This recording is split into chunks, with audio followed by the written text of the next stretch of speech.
उत्थान क्लासेज में आपका स्वागत है। यह चैनल प्रतियोगी परीक्षाओं के लिए उपयोगी है। नमस्कार साथियों, उत्थान क्लासेस में आपका स्वागत है। आज मैं बताऊंगा कि जो हिंदी की बहुविकल्पीय प्रश्नों की श्रृंखला चल रही है, इसका जो टॉपिक है वर्तनी शुद्धि। 31 नंबर की वीडियो है ये, तो सभी प्रतियोगी परीक्षाओं के लिए है जिसमें हिंदी पूछी जाती है। पहले प्रश्न पर चलेंगे। हिंदी में जितने भी मतलब क्वेश्चंस इसमें पूछे गए हैं ना, पूछे जाने के जो भी चीज़ें होती हैं, तो उनको मैंने रखा है क्वेश्चंस। इससे आपको एक मतलब प्रश्न की प्रकृति समझ में आ जाएगी ना, कैसे प्रश्न पूछे जाते हैं। बाकी प्रैक्टिस के तौर पे करोगे तो आपको मालूम हो जाएगा।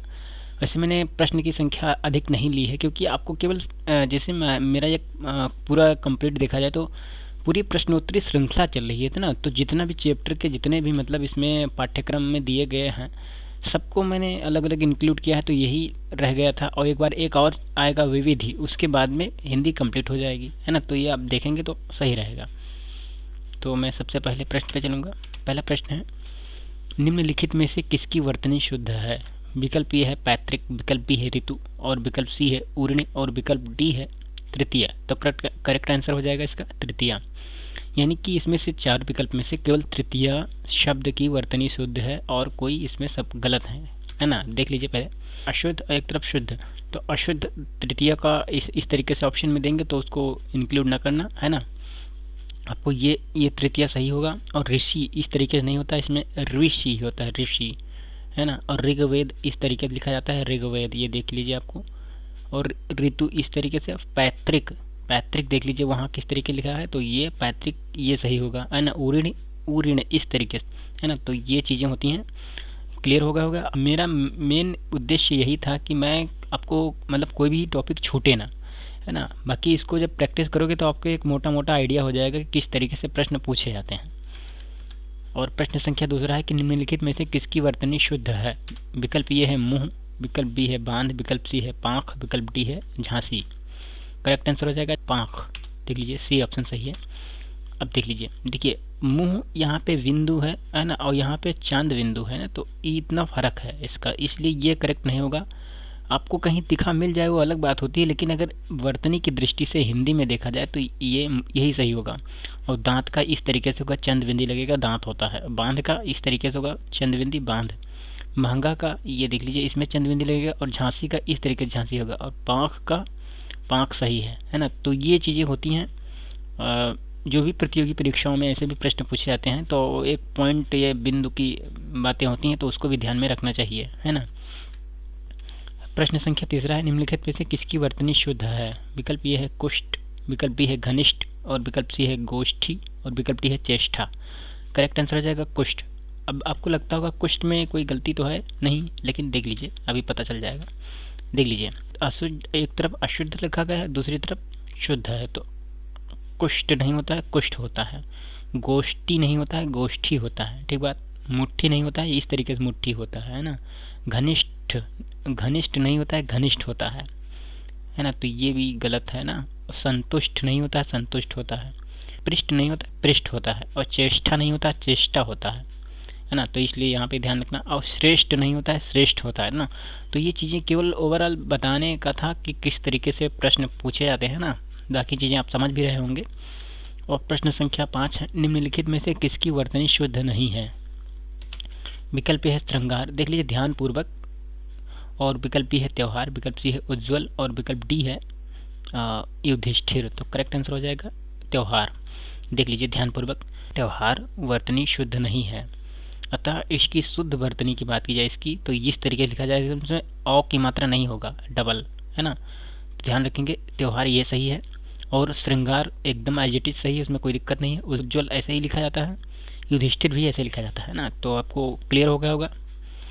और प्रश्न संख्या 6 है, निम्नलिखित में से किसकी वर्तनी अति शुद्ध है? अब विकल्प ये है वजीफा, और विकल्प बी है वजीफा, और विकल्प सी है वजीफा, और विकल्प डी है वजीफा। तो बताना है। करेक्ट आंसर हो जाएगा वजीफा। देख लीजिए इसमें क्या कहते हैं, जो मैंने एक उर्दू अरबी फारसी की जो वर्ण मैंने बताया था, जिसमें बीच में ये बिंदी टाइप की लगी हुई है ना, ये देख लीजिए। इसको से मुख्य रूप से मैंने रखा है ताकि आपको पता चले। ऐसे भी प्रश्न पूछे जाते हैं ना, गज़ल होती है और सारी चीज़ें होती हैं इस तरीके से। तो इसका एकदम करेक्ट डी विकल्प हो जाएगा। देख लीजिए वजीफ़ा पूछ रहा है कि अति शुद्ध, तो अति शुद्ध के हिसाब से देखा जाए तो यही तो है, है ना। तो ये चीज़ ध्यान रखेंगे कि ये वजीफ़ा जो है उर्दू शब्द है, जैसे खलीफा की तरह वजीफ़ा है, और वजीफ़ा का मतलब छात्रवृत्ति होता है ना। तो ये चीज़ें आप ध्यान रखेंगे। अगले प्रश्न पे चलेंगे। प्रश्न संख्या 7, निम्नलिखित में से किसकी वर्तनी शुद्ध नहीं है। नहीं है पूछ रहा ना। अंत्याक्षरी विकल्प बी है, आह्वान और विकल्प सी है साम्राज्य, विकल्प डी है चिन्ह। करेक्ट आंसर हो जाएगा इसका चिन्ह। देख लीजिए ये चिन्ह इस तरीके से नहीं लिखा जाता है, अभी देखेंगे तो पता चल जाएगा। चिन्ह को चिन्ह इस तरीके से लिखा जाता है, देख लीजिए चिन्ह, है ना। लिखना सही होता है जिनमें ह और ना दोनों मिलकर संयुक्त अक्षर बन जाते हैं, है ना।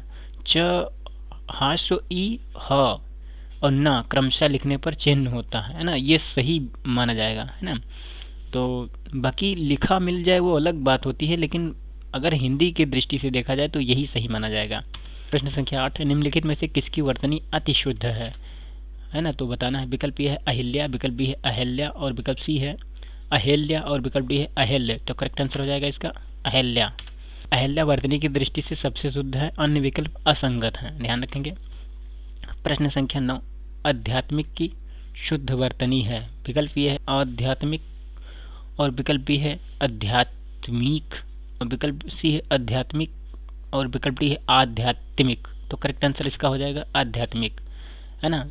आध्यात्मिक देख लीजिए मात्रा, है ना। अब मैं यहाँ पे आपको बता भी दे रहा हूँ, देख लीजिए यहाँ पे बड़ा आ है ना, और यहाँ पे बड़ा या है ना, और छोटी ई की मात्रा है। बाकी ध्यानपूर्वक सब में कहीं ना कहीं दिक्कत है। यहाँ पे देख लीजिए छोटा आ है, अगर यहाँ पे बड़ा आ है तो यहाँ पे बड़ी की मात्रा लग गई है ना। और यहाँ पे अगर सब कुछ सही है तो यहाँ पे एक इस तरीके से कर दिया गया है ना, आध्यात्मिक कर दिया गया है ना। तो चीज़ें यही हैं, आध्यात्मिक वर्तनी की दृष्टि से सबसे शुद्ध है, इस तरीके से जो ए विकल्प में दिया गया है, बाकी अन्य असंगत है। और प्रश्न संख्या 10 है, निम्नलिखित में से किसकी वर्तनी शुद्ध है। विकल्प ए है शताब्दी और विकल्प बी है साप्ताहिक, विकल्प सी है स्वस्थ और विकल्प डी है सम्मुख। तो करेक्ट आंसर हो जाएगा सम्मुख। अब देख लीजिए क्या क्या दिक्कत है, अभी पता चल जाएगा। देख लीजिए शताब्दी अशुद्ध था तो इस तरीके लिखा है शताब्दी।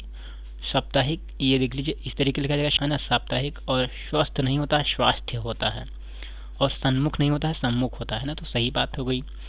अब प्रश्न संख्या 11 है, इन शब्दों में वर्तनी की अशुद्धि का उदाहरण है ना।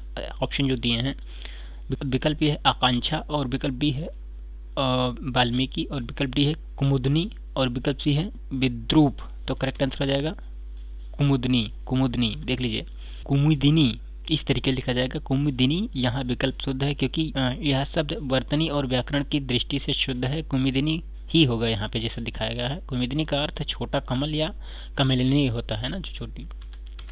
और प्रश्न संख्या 12 है कि निम्नलिखित में से अशुद्ध शब्द का चयन करें।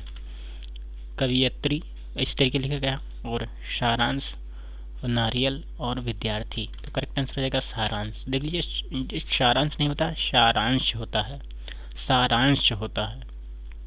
वर्तनी की दृष्टि से सबसे शुद्ध है, अन्य विकल्प सही गलत है ना, जो सारांश ही है इस तरीके से। और प्रश्न संख्या है 12, इनमें से शुद्ध वर्तनी वाला शब्द कौन सा है। विकल्प ये है उदाहरण और विकल्प बी है 49 और विकल्प सी है उपरोक्त और विकल्प डी है उपलक्ष्य। तो करेक्ट आंसर हो जाएगा उपलक्ष्य। बाकी सब गलत है, अभी पता चल जाएगा। देख लीजिए उदाहरण का इस तरीके से होता है उदाहरण, 49 नहीं होता है 49 होता है। उपजाऊ नहीं होता है उपजाऊ होता है ना, बड़ाऊ की मात्रा होती है। उपरोक्त नहीं होता, देख लीजिए उपरोक्त नहीं उपर्युक्त होता है ना, इस तरीके से ध्यान से देख लीजिए। और इसमें जो उमरना नहीं होता है उमड़ना होता है ना। ऊष्मा नहीं होता ऊष्मा होता है। उहपोह नहीं होता उहपोह होता है। उंगलियां नहीं होता उंगलियां होता है ना, ये बड़ाऊ की मात्रा है ना। ध्यानपूर्वक इतनी चीजें हो गई। अगले प्रश्न पर चलेंगे। प्रश्न संख्या 13 है, निम्नलिखित में से शुद्ध वर्तनी वाला शब्द कौन सा है। विकल्प ए है दुकानें, विकल्प बी है, विकल्प सी है दूरावस्था, विकल्प डी है दुरुपयोग। करेक्ट आंसर हो जाएगा दूरावस्था। देख लीजिए ध्यानपूर्वक, शुद्ध वर्तनी पूछ रहा है ना, तो देख लीजिए दुकानें, इसमें जो बिंदी है ना, बिंद नहीं रखी गई है, जिसको नासिक वाली चीज़ें उससे काउंट किया जाता है, उसमें नहीं है।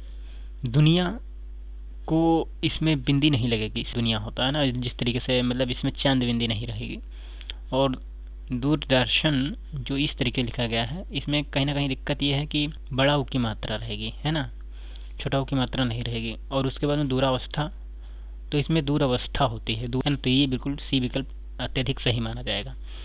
और प्रश्न संख्या 14, निम्नलिखित में से शुद्ध वर्तनी वाला शब्द कौन सा है?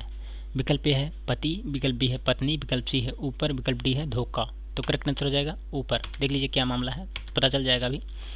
देखिए पति इस तरीके से नहीं होता, पति का मतलब पति शुद्ध शब्द पति होता है और ऊपर नहीं होता है, मतलब ये छोटा ऊ की मात्रा वाले में नहीं होता है, बड़ा ऊपर होता है, मतलब ऊपर नहीं ऊपर होता है। चढ़ना है ना, तो चढ़ना यहाँ पे ये बिंद नहीं रखी गई है जिसको ताड़नजात तरीके से होता है ना, जिसको जो होते हैं ना वो चीज़ें इसमें नहीं रखी गई है।